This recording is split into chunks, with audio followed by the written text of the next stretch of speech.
Halo guys, kali ini aku akan membawakan film yang sangat bagus tentunya. Film ini menceritakan tentang agen wanita dari Tiongkok yang ditugaskan untuk menyelidiki penyelundup senjata ilegal. Di dalam misinya itu, si wanita akan berpartner dengan seorang agen hebat dari Korea Selatan. Namun karena kesalahpahaman, agen wanita ini malah bekerja sama dengan seorang pria biasa-biasa saja yang merupakan warga sipil. Tak disangka orang itu ternyata memiliki pengalaman yang sangat hebat dan merupakan mantan pasukan khusus yang telah diberhentikan secara tidak hormat. Lalu bagaimanakah keseruan filmnya? Oke, tidak usah berlama-lama lagi, siapkan dulu udud dan kopi kalian dan inilah filmnya. Di negara Tiongkok, 3 kurir profesional dari gangster akan menyelundupkan senjata ilegal bermerek Torkerep ke negara Korea Selatan. Mereka bertiga akan menggunakan truk Puso untuk mengirimkan senjata ilegal tersebut. Di tempat lain, Badan Intelijen Tiongkok yang menyadari itu panik dan terkejut. Mereka lalu segera memberikan perintah kepada pihak kepolisian untuk menghadang 3 kurir itu agar menggagalkan pengiriman. Saat para penyelundup memasuki area perbatasan, polisi mencoba melakukan pemeriksaan. Namun 3 kurir yang tidak mau perbuatan haramnya diketahui, tentu saja mereka bertiga langsung membabat habis para polisi itu. Terjadilah peperangan yang sangat sengit di sana. Salah satu kurir penyelundup lalu melemparkan bom untuk meledakkan mobil polisi untuk mengakhiri peperangan. Ketiga kurir itu kemudian pergi. Sementara itu, Badan Intelijen telah berhasil menangkap salah satu pria yang diduga bersekongkol dengan 3 penyelundup itu. Mereka semua berusaha menginterogasinya dan mendapatkan informasi jika senjata ilegal itu bermerek pistol Torkerep dan akan dikirimkan ke negara Korea Selatan. Setelah mendapatkan informasi itu, Badan Intelijen langsung menembak pria itu hingga tewas. Untuk mengatasi masalah ini, pimpinan Badan Intelijen akan mengambil tindakan serius. Ia akan mengutus seorang agen detektif wanita yang masih dalam tahap pelatihan. Chow terkejut karena misi ini sangat berbahaya. Apakah pimpinan akan menumbalkan wanita ini? Pimpinan menjawab kalau Tiongkok sering melakukan apa yang mereka bisa, bahkan harus kehilangan agen-agen muda. Sang pimpinan lalu mengatakan jika si wanita ini berhasil menjalankan misinya, maka pihak intelijen akan mengakui si wanita. Tetapi sebaliknya jika gagal, pihak intelijen Tiongkok tidak perlu mengakuinya. Di Korea Selatan, seorang pria bernama Suhan sedang masuk ke dalam gedung lewat jendela secara diam-diam. Dia ingin mengambil permen karet dari dalam kotak. Suhan tiba-tiba dikejutkan oleh polisi yang datang ke sana. Ia bernama Lee. Kedatangan Lee ternyata hanya ingin mengembalikan uang yang telah ia pinjam kepada Suhan untuk membayar tagihan anaknya yang sedang sakit. Diketahui almarhum suami Lee adalah sahabat baiknya Suhan ketika di agensi pemerintahan Korea Selatan. Namun saat ini suami Lee sudah meninggal, sementara Lee menjalankan usaha agen kecil-kecilan yang menangani kasus perselingkuhan, percintaan, dan penculikan hewan. Dengan santuinya Suhan menolak uang itu dengan alasan ia memiliki banyak uang. Namun tiba-tiba saja pemilik gedung itu datang dan marah-marah kepada Suhan karena belum membayar tagihan sewa kepadanya yang telah menunggak 3 bulan. Suhan pun terkejut dan merasa malu. Ia lalu berbohong dengan mengatakan kalau Suhan telah mentransfer uang sewa ke rekening si pemilik. Padahal aslinya belum cuy. Siapa sangka si pemilik itu percaya dan kemudian pergi untuk mengeceknya. Di tempat lain, Kapten Chow sedang ketemuan dengan seorang agen wanita yang masih dalam tahap pelatihan. Agen itu bernama Yodahe. Chow lalu memberikan sebuah tas dan perlengkapan termasuk uang, paspor palsu, dan kartu nama untuk Dahe menjalankan misi berbahaya ini. Sepulang dari sana, Kapten Chow menemui seorang agen dari Badan Intelijen Korea Selatan. Ia bernama Agen Ama. Kapten Chow lalu meminta bantuan kepada Agen Ama untuk mendukung agen Yodahe di setiap misinya. Karena Yodahe masih pemula dalam agen dan memerlukan sosok Agen Ama agar misi mereka menangkap penyelundup senjata ilegal lancar jaya. Mendengar itu, Agen Ama bersedia membantu dan akan membimbing Yodahe. Sepulang dari sana, Agen Ama yang sudah pro player dan paham betul dengan selak-beluk Korea Selatan memutuskan untuk menyewa tempat tinggal Suhan yang nantinya akan ia jadikan markas agensi. Di sini Suhan yang tidak tahu apa-apa jelas bahagia karena Agen Ama akan menyewa tempat tinggalnya dengan harga yang sangat mahal. Sebelum memberikan uangnya, Agen Ama menyuruh Suhan untuk membereskan dulu semua ruangan di sini menjadi kosong. Sambil menunggu Suhan beres-beres, Agen Ama jalan-jalan dulu keluar. Tiba-tiba seorang nenek kesandung dan melepaskan kereta bayinya. Dari kejauhan mobil datang dan akan menabrak bayi itu. Agen AMA yang melihat itu langsung beratraksi untuk menyelamatkan kereta bayi yang hendak tertabrak. Aksi heroik yang dilakukan agen AMA seketika membuat para warga kagum dan bertepuk tangan. Agen AMA pun menjadi sombong. Tiba-tiba sebuah mobil lain muncul dan menabraknya hingga ngaceleng dan dilarikan ke rumah sakit. Sementara Suhan yang tidak tahu apa-apa masih menunggu kedatangan agen AMA yang ingin menyewa tempat tinggalnya. Dia terus menunggu sampai malam. Keesokan paginya agen Yodahe mendatangi lokasi yang diberikan Kapten Chow untuk menemui rekan agen yang akan membantu Dahe menjalankan misi ini. Sesampainya di lokasi target, Yodahe sedikit terkejut melihat partnernya masih tidur. Ia mengira Suhan adalah agen AMA. Sementara Suhan yang tidak tahu apa-apa, ia malah menanyakan apa keluhan Dahe datang ke sini. Apakah pacarnya selingkuh dan Suhan bisa membantunya? Jelas Yodahe terkejut. Ia langsung memberitahukan misi operasi mereka untuk menyelidiki penyelundup senjata ilegal di negara ini. Mendengar itu Suhan kebingungan dan merasa ada kesalahpahaman. Namun di waktu yang sama agen Yodahe menunjukkan uang 10 juta won sebagai uang DP atas kerjasama mereka. Disinilah Suhan pun langsung berpura-pura mengerti dengan misi itu dan akan menjadi partner Yodahe. Yodahe lalu menuliskan beberapa nama-nama target di papan tulis yang akan mereka incar. Tiba-tiba si pemilik gedung datang dan marah-marah kepada Suhan yang telah membohonginya kemarin, yang mengatakan Suhan telah mentransfer uang sewa ke rekeningnya. Dengan santai Suhan langsung memberikan uang sewa untuk 3 bulan ke depan menggunakan uang yang ia dapat dari Yodahe tadi. Yodahe lalu mengatakan kalau tempat ini tidak aman. Ia lalu melanjutkan pembahasan misi mereka dengan menunjukkan foto orang-orang yang telah menyelundupkan senjata ilegal. Saat Dahe akan menjelaskannya, tiba-tiba muncul ibu-ibu yang memerlukan bantuan Suhan untuk mencari hewan peliharaannya bernama Dorothy yang telah hilang. Dan sebagai uang DP-nya, ibu-ibu itu memberikan sebuah cincin mahal yang berbentuk babi. Suhan pun bersedia. Ia akan segera menemukan anjing itu. Sementara Dahe yang mulai kesal langsung menjelaskan jika orang-orang yang ada di foto itu telah menyelundupkan 5.000 senjata Torkerep ke Korea Selatan. Suhan terkejut karena ia akan menyelidiki kasus berbahaya yang seharusnya ditangani oleh polisi. Namun ketika menyadari Dahe ini bukanlah polisi, dia pun kembali santai. Begitupun dengan Dahe yang mulai tidak percaya dengan kemampuan Suhan. Akhirnya mereka memiliki pemikiran yang sama, yakni mereka akan kabur saat keadaannya mulai memburuk. Lalu mereka berdua berencana untuk pergi ke tempat nari karena si penyelundup yang bernama Dusik itu suka menari. Keesokan paginya Dahe pergi ke tempat latihan menari dengan memakai gaun merah. Gurunya menertawai Dahe karena saat ini masih jadwal latihan dan tidak perlu memakai gaun. Singkat cerita, malam pun tiba. Dahe yang melihat Dusik baru datang langsung mempermalukan pasangan menarinya. Ia kemudian mengajak Dusik untuk menjadi pasangannya. Setelah itu Dahe perlahan-lahan menggiring Dusik agar mendekati Suhan yang sedang menari. Dahe lalu diam-diam mengambil HP Dusik dan menaruhnya di celana Suhan. Saat di kamar mandi, Suhan berencana menyalin semua data-data di HP Dusik. Namun HP-nya itu sangat jadul dan dia hanya menemukan pesan mencurigakan saja dari seseorang bernama Jun. Suhan lalu kembali ke tempat nari dan berniat mengembalikan HP Dusik ke celananya. Tapi ternyata ia kesusahan karena Dusik terlalu bersemangat bergoyang. Dahe yang melihat tindakan itu merasa kesal. Dengan terpaksa Suhan menyenggolnya hingga terjatuh dan langsung memasukkan HP Dusik secara diam-diam. Dari kejauhan tiba-tiba seorang pria tidak dikenal datang dan menyuntikkan obat aneh kepada Dusik. Dalam beberapa menit saja Dusik pun langsung tewas. Suhan dan Dahe kebingungan. Lalu mereka dipanggil oleh polisi untuk dimintai keterangan soal kematian Dusik. Namun karena tidak adanya bukti mereka telah melakukan pembunuhan, akhirnya polisi pun membebaskan mereka berdua.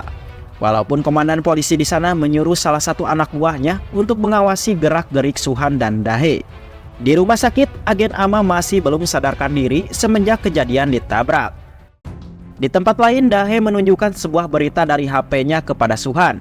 Jika bos gangster dari klan Rodeo telah dibunuh oleh seseorang menggunakan senjata Torkerep. Suhan menganggap pistol ilegal itu telah menyebar di Korea Selatan. Dahe lalu menyuruh Suhan untuk mencari kenalan dari mafia atau gangster untuk mencari informasi mengenai terbunuhnya bos gangster dari Rodeo.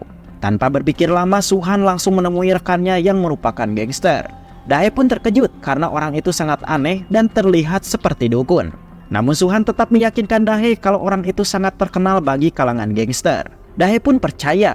Ia lalu bertanya dari mana geng rodeo mendapatkan senjata. Dukun itu menjawab jika geng rodeo tidak mungkin memiliki hal itu. Rodeo sangat memahami Gangnam dan tidak mau menjadi radar bagi polisi. Lalu dukun itu memberitahu ada satu geng yang paling berbahaya dan pastinya memiliki kontak dengan Tiongkok untuk membeli senjata ilegal. Dan geng itu adalah geng Kampak. Sebelum pergi, si dukun memberikan sebuah minuman. Namun ternyata minuman itu sudah kadaluarsa. Setelah di luar, Suhan menyebut Dahe adalah agen amatir. Suhan meminta Dahe menunjukkan kemampuannya. Tanpa berpikir lama, Dahe langsung memukul hidung Suhan hingga mimisan. Singkat cerita, mereka mendatangi bos besar geng Kampak dan mengaku-ngaku sebagai polisi yang ditugaskan menangkap bos geng Kampak. Bos geng Kampak itu langsung tertawa. Ia tahu Suhan dan Dahe telah membohonginya, karena sebenarnya ia telah diinterogasi oleh polisi sebelumnya dan ia bukan pelaku yang membeli pistol ilegal. Dari belakang, tiba-tiba geng Kampak diserang oleh geng yang tidak dikenal. Geng itu juga membunuh si bos geng Kampak. Suhan langsung merebut pistol itu dan segera membunuh para pemberontak itu. Dahe sempat panik ketika melihat darah di baju Suhan. Ditambah lagi dengan Suhan yang seolah-olah ketembak beneran. Namun Suhan kembali bangkit lagi ketika ketahuan jika darah itu adalah bekas mimisan tadi. Mereka berdua kemudian pergi sambil membawa handphone milik si bos geng Kampak. Handphone itu lalu Suhan berikan kepada seorang hacker kenalannya untuk diretas isi dari HP itu. Hacker itu menemukan sebuah pil aneh di dalam HP itu yang berisi alamat penjual senjata ilegal. Tanpa berpikir lama, Suhan dan Dahe langsung pergi ke alamat tersebut. Namun di tengah perjalanan, Dahe tiba-tiba merasakan panggilan alam. Ia ingin BAB. Suhan yang kasihan akhirnya mampir dulu ke pinggir untuk mencari toilet terdekat. Di tempat lain, kepolisian sedang mengolah TKP di tempat bos geng Kampak terbunuh. Dari CCTV, pihak kepolisian tidak sengaja melihat Suhan dan Dahe pernah masuk ke TKP sehingga pihak kepolisian pun semakin curiga kepada mereka berdua. Sementara Dahe sendiri terkejut. Ia tidak sengaja menemukan mayit di sana. Suhan lalu bertanya apa yang telah dimakan oleh Dahe sehingga bau BAB-nya sangat busuk seperti ini. Dahe menjawab kalau bau itu bukan berasal dari BAB-nya, melainkan dari mayat ini yang diperkirakan telah tewas 3 hari yang lalu. Mereka berdua lalu menelusuri lebih dalam untuk mencari tahu siapa nama orang yang telah mati itu. Lalu Dahe menemukan kartu nama dari jas yang ternyata mayat itu bernama Kim, seorang kepala keamanan korup yang sering menjual senjata ilegal, sekaligus sahabat dari Direktur Jun. Mendengar nama Jun, Suhan langsung teringat dengan HP milik Dusik, yang dimana di sana Jun memang menyebutkan nama Kim. Akhirnya Suhan dan Dahe sadar jika Direktur Jun merupakan dalang sebenarnya dari kasus penyelundupan senjata ini. Dahe lalu melihat pesan Direktur Jun yang mengundang Kim untuk datang ke acaranya pada esok hari di Hotel Alvin. Saat berangkat, gerak-gerik Suhan dan Dahe ternyata diawasi oleh Badan Intelijen Korea. Mereka menganggap Tiongkok sengaja mengirim agen pemula untuk menyalahkan Badan Intelijen Korea jika terjadi sesuatu. Tapi untuk Suhan, tidak satupun dari mereka yang mengetahui identitasnya. Mereka meyakini Suhan ini bukan dari agensi mereka. Di waktu selang, Suhan menyempatkan diri untuk bermain bisbol dengan Do-ho, anak dari rekannya yang telah tewas. Tapi Lee melarangnya dan menyuruh Suhan untuk jangan menemui mereka lagi, dengan alasan Do-ho akan sakit hati jika suatu hari ia mengetahui Suhan telah meninggalkan ayahnya saat sekarat dalam menjalankan misi.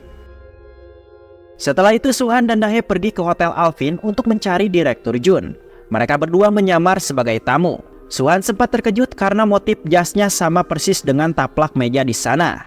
Beberapa saat kemudian datanglah Direktur Jun, sang pimpinan gangster rodeo sekaligus penyelundup senjata ilegal.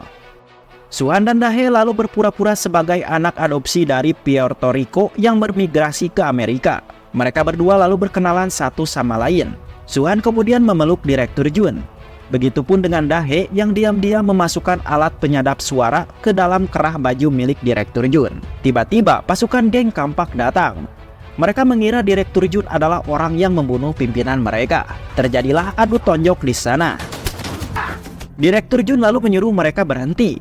Ia menjelaskan kalau geng Kampak dan geng rodeo bertarung sekarang, maka yang diuntungkan adalah geng Gangbuk. Merasa malu dengan tindakannya, akhirnya Opik memutuskan untuk membeli 100 unit senjata sebagai bentuk minta maafnya. Direktur Jun bersedia.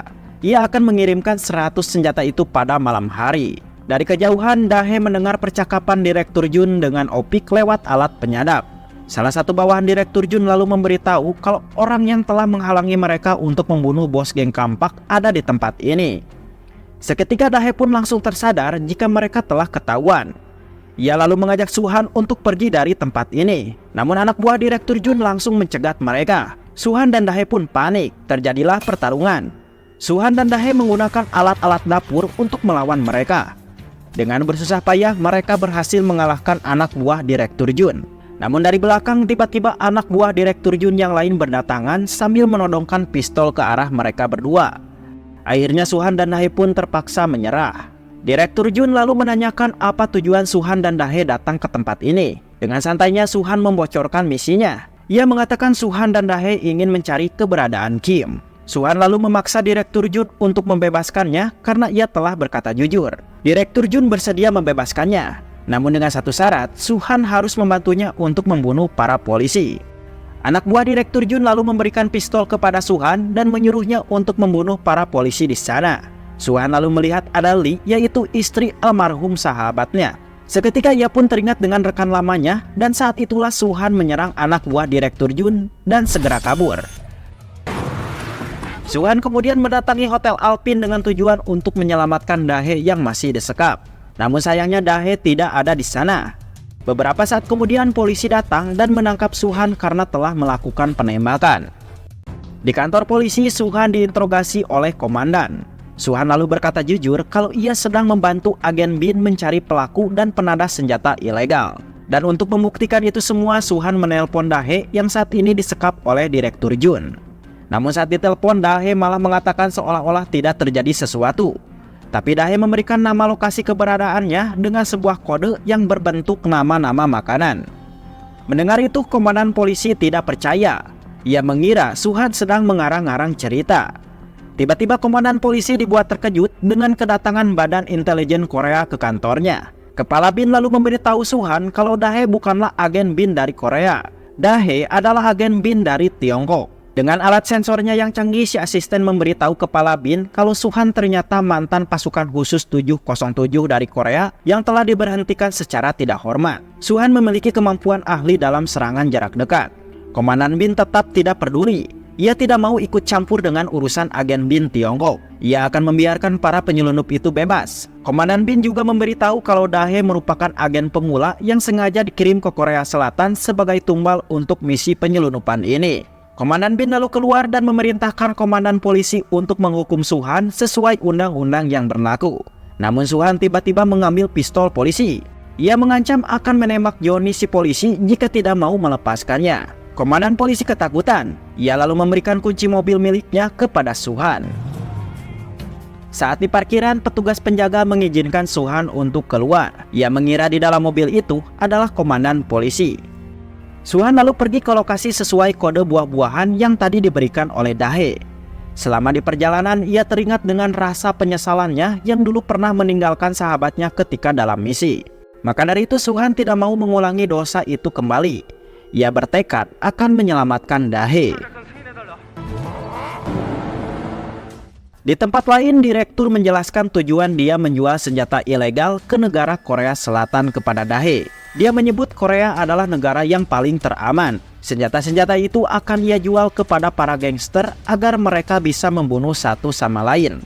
Dari luar, pasukan geng Kampak datang untuk membeli senjata kepada Direktur Jun.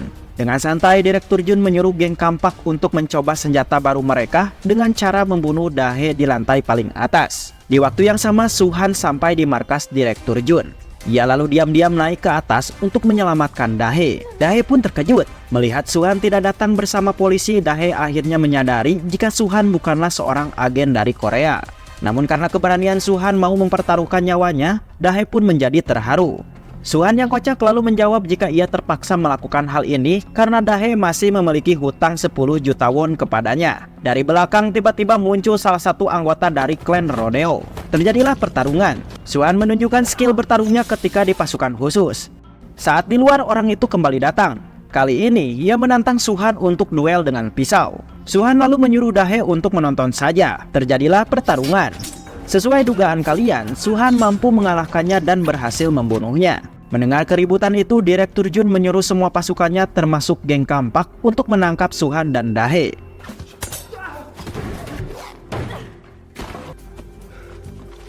Di dalam situasi yang berbahaya itu, Suhan masih bisa ketawa ketiwi karena ia baru saja mendapatkan laporan dari polisi jika anjing bernama Dorothy kini telah ditemukan. Geng Kampak dan Rodeo mulai melakukan pemburuan. Namun Suhan yang merupakan mantan pasukan khusus berhasil mengalahkan mereka satu persatu. Sementara Dahe dibuat kewalahan karena ia berhadapan dengan wakil geng Kampak. Begitupun dengan Suhan yang kali ini bertarung dengan ajudan Direktur Jun.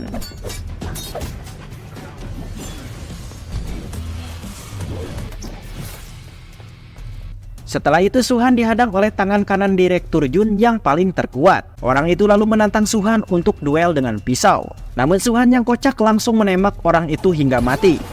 Ia menganggap duel hanya membuang-buang waktu saja. Pada akhirnya orang yang tersisa tinggal Direktur Jun saja. Singkat cerita, Direktur Jun dan geng Kampak kini mendekam di penjara. Direktur Jun juga dibully oleh anak buahnya sendiri dengan cara dimasukkan ke dalam toilet. Sementara Suhan juga harus mendekam di penjara dan dihukum selama 10 tahun. Namun karena aksi pahlawan Suhan dengan Dahe, kini negara Tiongkok berhasil membuat hubungan kedua negara membaik. Komandan Bin lalu menawarkan Suhan bergabung dengan Badan Intelijen Korea dan imbalannya ia akan dibebaskan. Awalnya Suhan menolak, ia lebih memilih hidup di penjara daripada harus bergabung dengan Bin. Tanpa pikir panjang, Komandan Bin langsung menunjukkan uang sekoper sebagai bayarannya. Suhan pun langsung tersenyum, ia bersedia bergabung. Uang tadi lalu Suhan berikan kepada Do Ho yang akan dioperasi karena mengidap penyakit kanker. 1 minggu kemudian, agen Chow mengadakan rapat rahasia dengan Komandan Bin Korea. Di dalam misi ini, Dahe akan berpartner dengan seseorang agen dari Badan Intelijen Korea. Tiba-tiba Suhan datang ke sana. Dahe terkejut karena lagi-lagi ia akan berpartner dengan Suhan yang sangat kocak. Mereka berdua diberi tugas untuk mencari seorang informan bernama Dorothy. Yang tak lain, ibu-ibu itu adalah orang yang pernah kehilangan anjingnya. Komandan Bin lalu memberitahu kalau agen Dorothy selalu menyimpan microchip pada emas batangan. Dan seharusnya Dorothy sudah memberikan microchip itu pada agen Ama. Namun yang menjadi masalahnya, agen Dorothy dan agen Ama tidak bisa dihubungi sampai saat ini. Mereka tidak tahu apa yang telah terjadi pada mereka berdua. Sementara Suhan curiga microchip yang disebutkan kemungkinan berada di cincin emas berbentuk babi. Dengan panik, ia memberitahu Dahe jika cincin itu sudah ia jual. Keesokan paginya mereka berdua mulai bergerak untuk mencari cincin itu. Mereka berdua berpakaian aneh karena menganggap akan berangkat menggunakan kapal pesiar dalam misinya. Dari belakang tiba-tiba muncul perahu kecil yang ternyata perahu itu yang akan mereka gunakan. Sementara di rumah sakit, agen Ama akhirnya siuman. Ia lalu didatangi agen Dorothy yang berpura-pura sebagai istrinya. Pihak rumah sakit belum mengizinkan agen Ama untuk pulang karena ia belum sembuh total. Sehingga terjadilah perdebatan antara Dorothy dengan pihak rumah sakit. Mendengar keributan itu, agen Ama jengkel. Ia lalu pergi. Namun lagi-lagi ia tertabrak oleh mobil dan harus dirawat lagi. Dan film pun tamat.